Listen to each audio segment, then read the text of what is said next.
உன் ஃப்ரெண்ட் இருக்கானே வசீகரமான பையன்பா. அவன் இருக்கட்டும். நீங்க இந்த வீட்டுக்கு வந்து முழுசா 1 மாசம் கூட ஆகல. நைட் ஆச்சுன்னா போதும் இந்த ஏரியால இருக்க பொம்பளைங்க சாமி கும்பிடுறாங்களோ இல்லையோ, ஓ ஃப்ரெண்டு மட்டும் கரெக்டா கும்பிடுறான்.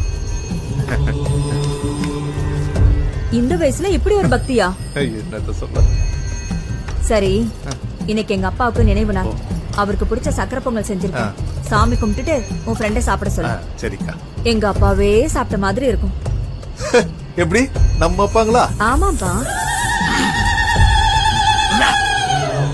கண்டிப்பா சொல்றேன். சரி, கொடுத்துருப்பா.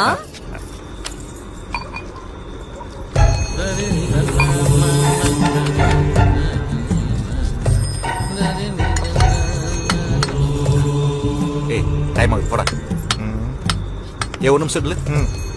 என்னது இது? ஹவுஸ் ஓனர் அக்கா கொடுத்த சக்கரை பொங்கல். நீ கண்டிப்பா சாப்பிடணுமா? நல்ல வேற ஸ்வீட் இல்ல கூடாத, நான் உடச்சுறேன். குளிக்காம கிளம்ப பட சாமி குத்த மாதிரி பெரிய நித்தியானந்தம் சுத்தமா தான் இருக்கு.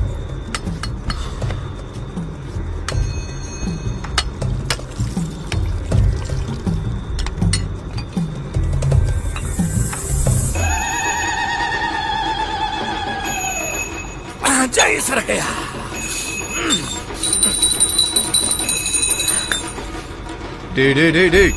மனசாட்சி இல்லையா உனக்குலாம்? நீ உண்மையிலேயே சாமி தான் கும்பிட்டுக்கிட்டு இருக்க இந்த ஏரியால இருக்க எல்லாருமே நினைச்சிட்டு இருக்காங்க. ஆனா நீ என்னடானா சாமி பேரை சொல்லி ஊரை ஏமாத்தி. யாரு? நாங்க சாமி பேரை சொல்லி ஏமாத்துறோம்.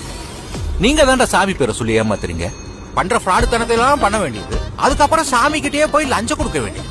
ராஸ்கல், தப்பு பண்றீங்க. ஆமா, நீங்க சாமி சொன்னா கேப்பீங்களா? யோசிக்கிற பத்தியா?